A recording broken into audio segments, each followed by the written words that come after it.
no words to truly describe just how fucking pathetic this Yankee team is.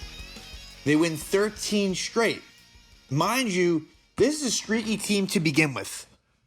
This is not a team, we've seen this since the 2020 season. Since last year, they go on wild streaks, good and bad.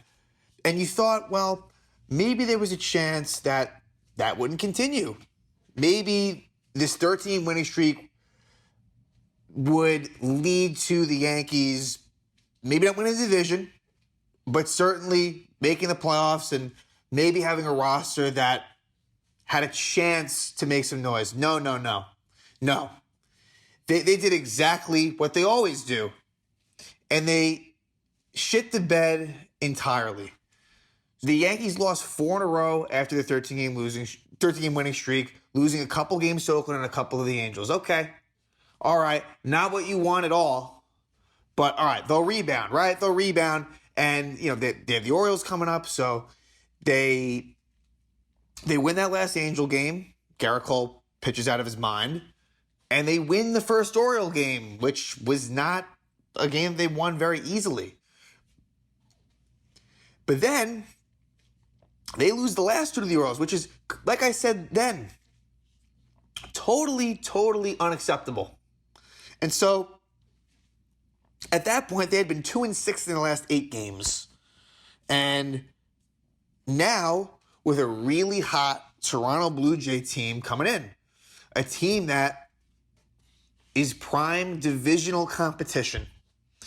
And the Yankees have sucked against the AL East all season long. What do? What do the Yankees do?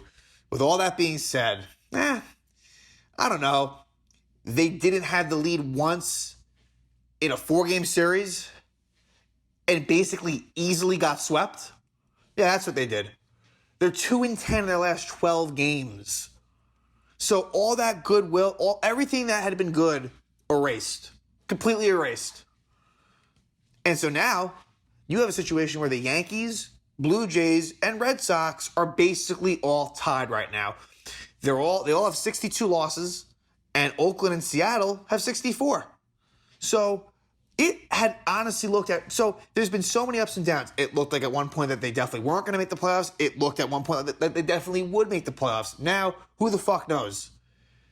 There is 22 games left, and just, it is bad.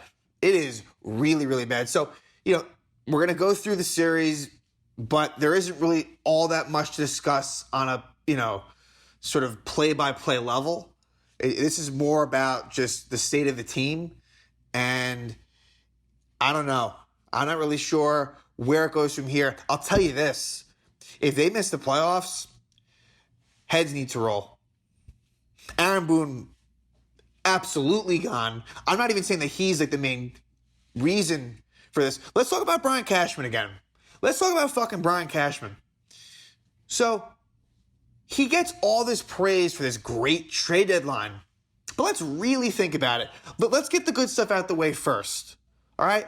Like Clay Holmes, which was a very under-the-radar trade. I didn't really know a whole lot about Clay Holmes from Pittsburgh. He has been good.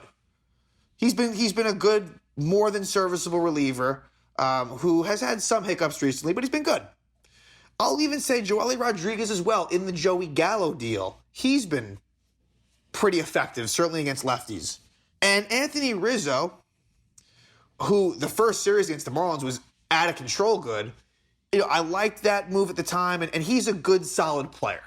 Nothing more. Like, look, he's not amazing, but he's a good, solid player, Anthony Rizzo. He's a rental, and so that's that. But let's talk about for a second Joey Gallo, who has just been complete trash. Complete and total fucking trash. There's no other way to put it. We know that he's a streaky hitter from Texas. We know that he strikes out a lot. And he's managed to somehow be worse. I mean, there was one point where he had, I think, 61. I guess it was after the first game of the series and he didn't play in game 2 of this series. We'll talk about some guys that were benched. There's a lot of cold players on this team. I think it had been, 61 strikeouts in like 35 games. Like, plate appearances wise, I think it's at least 40% of his at-bats he strikes out. And it's probably like maybe like 45% even, something in that range. But yeah, Joey Gallo, like, it's one thing to be streaky. Also, he's not made for New York. No one gave a shit in Texas when he did this shit. No one cared. So, I mean, I don't think this guy is necessarily cut out for it either. And then also, Andrew Heaney. Andrew Heaney, the gift that just keeps on giving. They can't give him up, can they? They really can't. You know, like, he clearly doesn't have it. He clearly sucks. But we're going to continue to run him out there as much as we can. Come on. You know, if you're Brian Cashman, like, you just got to prove that you're right, don't you? Right? Like, at some point, you just have to accept that it was not a good move and get rid of him. Don't even tempt Boone as an option. The only time I want him in is when the game is completely out of reach. If the game has any chance of being close, and I'll be honest, with the way the Yankees' offense is, honestly, when they are down by like 3-4 runs, like, pretty much is over anyway. So, but Andrew Heaney, like, every single time, except that one Red Sox game, he has just been abysmal time and time again. Just a terrible move. And it didn't have to be so bad. If you just cut your losses with it, then, you know what? Okay, sucks that you trade away a couple of prospects, but at least you're not hurting yourself. But it doesn't sound like he's going away anytime soon. And yeah, I mean, this is a complete train wreck of a situation. Would I be surprised if the Yankees somehow turn around? No, because this is exactly what they do. I would not be surprised at all if they start winning again. But you just have to remind yourself that, you know, if there was any chance that 13-game winning streak was going to be a sign of things to come, hell no. No chance. So, as it pertains to this Blue Jays series, Game 1, Hyun-Shin Ryu versus Jameson Taillon. Jameson Taillon, the first thing I'll say is he has since been placed on the IL with an ankle injury, lower body injury, of course, and they don't think it's anything too serious. But there's a theme here. Again, injuries are piling up as well, and so Taillon is going to be out for some time. It may not be long, but it's still crucial. He did pitch well in this game. He got off to a rough start. Marcus Semien and Vlad Guerrero homered. And that Toronto lineup is loaded. Come on, you look at that Toronto. The starting pitching is really good on Toronto. And that lineup is just, it is so much better than the Yankee lineup. It's not even funny. So in the first inning, Semien homers and Vlad Guerrero homers. But Taillon did settle down after that. Taillon ends up going 7 innings, gives up 3 runs. So he did his part. He kept the Yankees in the game. But the Yankees couldn't really do much against Ryu. And in this one, again, this is going to be a little bit of a different episode and not sort of going through sort of inning by inning. But Joey Gallo ends up going 0 for 4 strikeouts. So this was like rock bottom, even though expect to see things like this again. But at that point, Joey Gallo was batting 196 on the season. And I think he was batting about 130 as a Yankee. Just unheard of. Like that is actually impressive. To be that bad actually takes some skill. The Yankees, they get shut out. Luke Voit wasn't in this lineup. Luke Voit hasn't really been, but we'll go through game by game. He probably started 1 game in the series. And, you know, how is he going to be effective with that sporadic amount of playing time? And I understand that Rizzo has been one of the better players. So, look, when you traded for Rizzo, you knew that Voit, and at the time he was hurt and ineffective, but you got to get his bat in the lineup. So that's something that stands out to me. But Gallo had been batting second in this game. That would end after this one. So in relief, it would be Lucas Licky who would pitch a scoreless 8th. And in the 9th, he would be sent down after this, or soon thereafter. Brooks Christie just gets annihilated. Brooks Christie's another guy. It's like, and maybe there's more to it than this. This is a very simple sort of 1-for-1 situation. But how in the fucking world do you basically not protect Garrett Whitlock and let the Red Sox get him in the Rule 5 draft, but Brooks Christie, we're going to keep on bringing him back up? The guy is not a major league pitcher. Like, let's stop with that. And the funny thing was, and I understand this too, the Yankees bullpen has been taxed for many, many reasons. It has been. So they brought Kriske into a 3-0 game. Were the Yankees going to come back? No. I'm going to say that right there. They weren't. But in theory, they could have. And what does Kriske do? He's up 5 runs, including a couple of homers. A solo shot to Teoscar Hernandez and a grand slam to Marcus Semien. So, I mean, Kriske's ERA of the season is 15.26, but I digress. But yeah, Yankees get shut out. They do nothing. Game 2, a lot of the same. If I had to describe these games, I would say that 1 and 2 were most similar, and then certainly 3 and 4 were as well. Game 2, the Yanks, they got 1 run. They got 1 run. It's improvement, right? And keep in mind that in the first 2 games, no extra base hits. No extra base hits. They would only get 4, and we'll talk about it. I mean, 2 of them, they had 4 extra base hits the whole series. And 2 of them happened at the very end when they basically already lost. So, to this point, completely stymied. Gallo did not play this game. Gleyber Torres did not play this game either, as Gleyber has been struggling. And again, Gleyber Torres, that's another guy where I don't think he's ever going to do what he did in his early Yankee career. Like, I'm not saying I want to give up on him completely, but I think those days are gone. I mean, that power has been zapped, and I don't think we're ever going to see it again. I don't know what happened to him. We know his defense is not great to begin with, but the bat is just like, I don't know. I don't want to speculate, but I'm not sure like what happened to him. This is a game where Voit would play, and it was Steven Matz versus Garrett Cole. Steven Matz versus Garrett Cole. Going into this game, I'm thinking, like, you got to win this game. What happens? Well, first off, before Garrett Cole even left the game, the Yankees were losing, but Garrett Cole leaves this game with a hamstring injury. Luckily, it doesn't sound like it's all that major. That's like the one good thing here, but he leaves with a hamstring injury. So we're going to see what unfolds here. They did not place him on the injured list, but that is gigantic. I mean, not that I have high hopes for this team, but without him, yeah, you may as well pack it up. So, but Steven Matz, who had pitched well against the Yankees early in the year, pitched well in this one as well.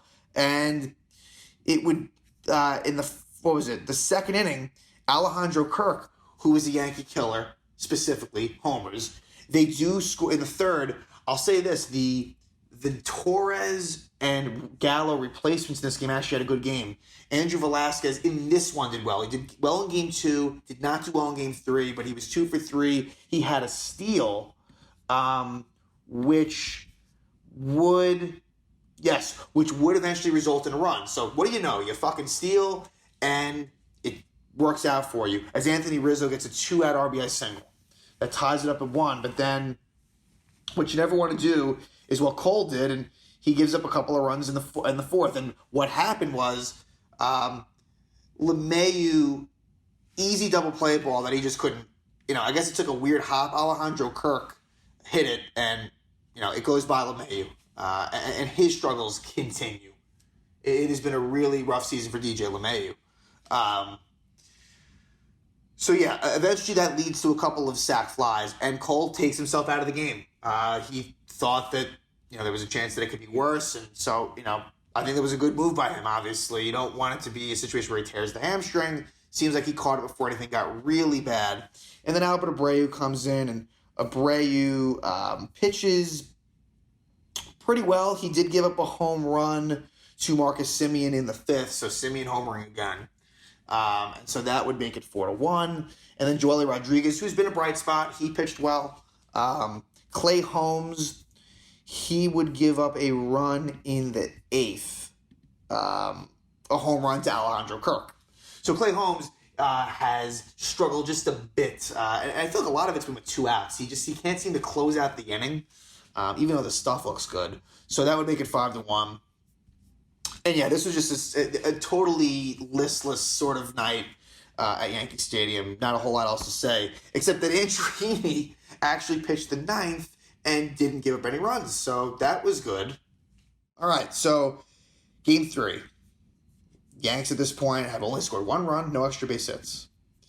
And game 3 would be between Alek Manoah, young pitcher on Toronto, and Luis Gil. So Luis Gil is back, which Yankee fans had wanted, myself included.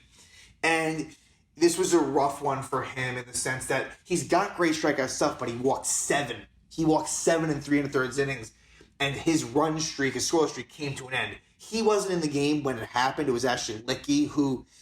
I think Lucas Licky's numbers are a bit misleading. Look, he has a 2.74 ERA, but I think he must give up a lot of inherited runs, and that happened here. But yeah, before any of that, well, no, I guess that's where we'll start off. But as far as the lineup goes, they made some tweaks. Brett Gardner moves to the leadoff spot, which proved to be beneficial. LeMahieu bats 5th, which we saw that once earlier this season. Gallo's back in the lineup in the 6th hole, which is more where he belongs. And Torres was out. Okay, right. So Torres was out for back-to-back games because Velasquez had done well the game before. So they sat Torres as well. Torres would pinch hit, and this wasn't a great game for Velasquez. Also, Odor was in there for Gio. Gio has, I want to get into him in more length and detail, but Gio Urshela, wow, has he been bad. And sure, maybe he's just not responding well to the injury, but it's been a really rough year for Gio Urshela in the sense that he doesn't walk. He puts himself in really bad counts, and he's been striking out a lot. I'm afraid that magic might be wearing out where, he'll give you the good glove. I mean, although he has been rough in that regard too lately. So it's been really bad for him, and I think that needs to be spoken about more. Look, it's easy. Urshela is naturally one of my more well-liked Yankees, but if we're going to, heat on some of these other guys, which we should, he needs to be in that conversation as well. So Gio didn't play, but again, Rougned Odor hasn't done well either. There's a lot of guys that aren't doing much. I'm not even talking about Aaron Judge. Aaron Judge was 0 for 20-something. He had an 0 for 20-something stretch. He would get better. As the series progressed, he would get better, but just fucking terrible. In the 4th inning, like I said, Heel gets into problems, and Licky comes in, throws a wild pitch.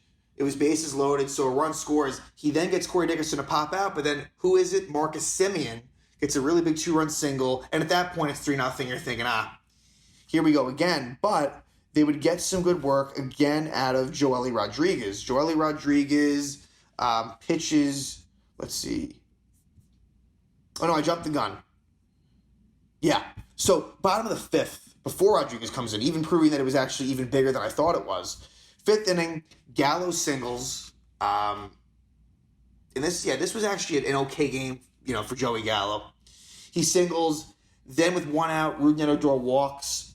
Then with 2 outs, Brett Gardner hits a game-tying 3-run homer. So it's their first extra base hit of the series. It's a really big game-tying 3-run homer. Very important. So it ties it up. And then Joely Rodriguez pitches a good scoreless 6th. Then in the 7th, Clay Holmes. And this is where Velasquez had a really rough game. Rough game at the plate, and then there's a play where Semien hits an infield single, and Velasquez should have absolutely just put it in his pocket, not thrown the ball, but he decides to make a play, and it goes past Rizzo, and Semien advances to second. Velasquez cannot do that. But Holmes gets a strikeout of Guerrero, and he gets Bichette to ground out. Mind you, the Yankees tied the game up a couple of innings ago. But like I've seen with Holmes, and look, I still like him more than most in this pen currently. He gives up a really key, clutch, 2-out single for Teoscar Hernandez, gives the Blue Jays a 4-3 lead. So, yeah, then in the 8th, it would be Chad Green, and it wouldn't get much better for Chad Green. Leadoff triple by Lourdes Gurriel. The Judge misplayed, and then Jake Lamb would hit a sac fly. Makes it 5-3. Again, Yankee offense not doing a whole lot, no surprise. And then Aroldis Chapman comes in the 9th, down by 2. And he, again, you can't trust Chapman. You definitely can't. He gives up a home run to Vlad Guerrero. And that would make it 6-3. And the Yankees go down 1-2-3 in the 9th. So, yeah, not a whole lot to say there. Gardner's here on home run, the one good highlight. But, yeah, the pen. Heel couldn't give him length, a lot of walks, and then, yeah, Holmes, Green, Chapman. And then Chapman couldn't even finish the inning. That's how bad he is. Wandy Peralta had to finish it off. Just crazy. And then the last game. Yankees trying to avoid the 4-game sweep at home. Like I said, to the Blue Jays, a really big game. And, yep, they lose. LeMahieu would not be in this lineup. and Tyler Wade would play in his stead. Now, Tyler Wade, here's the problem, though. I'll defend Wade here. It was not a good game for Tyler Wade at all. But it's like, when he was playing well, maybe you should have stuck with that. They gave up on him too quickly. How effective are some of these guys going to be when they barely play? I don't get it. I mean, just some of the playing distribution makes no sense. I mean, the bullpen moves, there's a lot of times when the Yankees just kind of bail on a game early. Well, let's talk about this one. So, Sal Romano is on the roster. Sal Romano is back on the roster because Tyone is on the IL, and they needed another arm in the pen. We'll get to Sal Romano, and it's not really fair to jump him, but Nestor Cortes is one of those bright spotlights for the Yankees, where Cortes ends up going 6 innings and gives up only 2 runs. A leadoff home run for Bo Bichette, so you get a bad taste in your mouth from the Yankees early, and he gave up a home run to Randall Grichuk later. But Jose Barrios would be on the other side for Toronto. He pitched pretty well. It was a similar outing to Alek Manoah the night before. But Nestor Cortes, I didn't think he was going to... It looked like it was going to be a rough night for him, but he found a way. I mean, another really gutty, sort of, I guess, blue-collar, outing from Nestor Cortes. I don't know how he does it, but he kept the Yankees in the game. And the Yankees would eventually tie it up.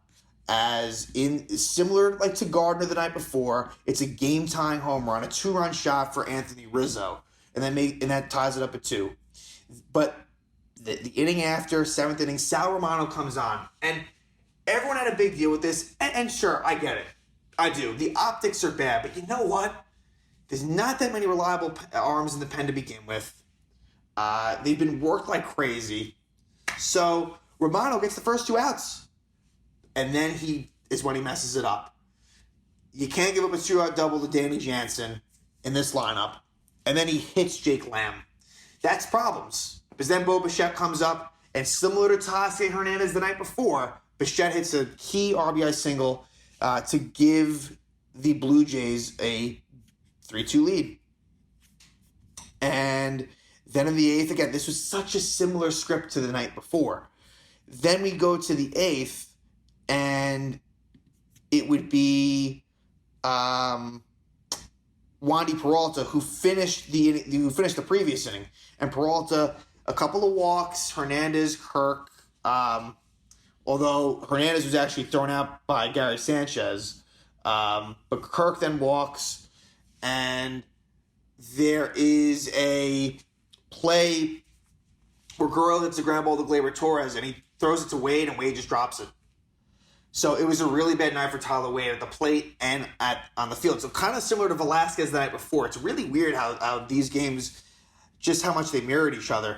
But Randall Grichuk then singles. It's bases loaded, 1 out, and then it's a walk for Danny Jansen. So the Yankees have been using Wandy Peralta a lot. He has not been as good lately. They've really been kind of burning him out, and now he's been, he walks. But then he actually gets out of the rest of the inning. Jake Lamb strikes out and Bichette grounds out. So it stays at 4-2. And then in the bottom of the 8th, they have a chance. LeMahieu pinch hits for Gardner against the lefty, gets a single. Then Aaron Judge singles. I believe Judge on the night, did he have 3 hits? Yeah, he had 3 hits. So it was a good night for Aaron Judge. Then Anthony Rizzo grounds out. He does get the runner from second to third, but you're down by 2. And then Giancarlo Stanton, first and third, 1 out. It's that classic Yankee double play to end the inning, and then he hopes they had, because who came in the 9th down 2? Andrew Heaney. It would be a solo shot for Vlad Guerrero, and then later on, an RBI double by Breivik Valera. So Andrew Heaney, I can't even say anything. So, bottom of the 9th, funny enough, Nate Pearson comes on, they're down 6-2, to add insult to injury. 2-out home runs by Gary Sanchez and the pinch hitter Luke Voigt, who needs to be in the lineup somehow. Although now that they're in National League Park, there's no way he'll be, unless you sit Rizzo. Now that we'll talk about that Mets series real quick. But home run Sanchez, home run Voigt, made it 6-4. So do I think they would have tied it up? You could look back and now say, well, if he didn't give up those 2 runs, maybe they could have tied it. Look, it's not fair to go that way, but if you want to, I can't blame you. And then Gio Urshela strikes out looking. He was done so quickly. And it's sad to say, but and I don't know what the alternative is, but Gio Urshela, among many others, should not be penciled in automatically into the lineup. He is lost. So now we head to a really big Mets series against a team that has also been struggling, and the only reason why they're even relevant at all is because of a weak NL East. But it's slipping away from the Mets as well, but they're still in it. And so the matchups will be Jordan Montgomery versus Tyler McGill, and then Corey Kluber versus Taijuan Walker. And then the last game for the Mets, it'll be Carlos Carrasco. For the Yankees, TBD. No idea who that'll be. That might be kind of a Johnny Holstaff bullpen type game. Or maybe they'll call someone up. I have no clue. But the Yankees got to get going. This is a series they need to desperately win. They have to. And with this Yankee Mets series, I would expect it to go 2 out of 3. Yeah, a sweep. Whoever gets swept in this series, the media is going to be talking. I mean, now it helps them obviously that football is here, and so that'll be a lot of the talk. But the loser of a sweep, I don't think it will be. I'm predicting this is going to go 2 out of 3, just because both teams have so many flaws that they'll both kind of find a way to lose. Some heartbreakers is kind of how I'm seeing this. But Yankees got to get going. We've seen this too much, but even this is kind of a new low. I don't even know what to say. It's a complete joke, and yeah, we'll see if the Yankees continue their losing streak as this season just continues to spiral out of control.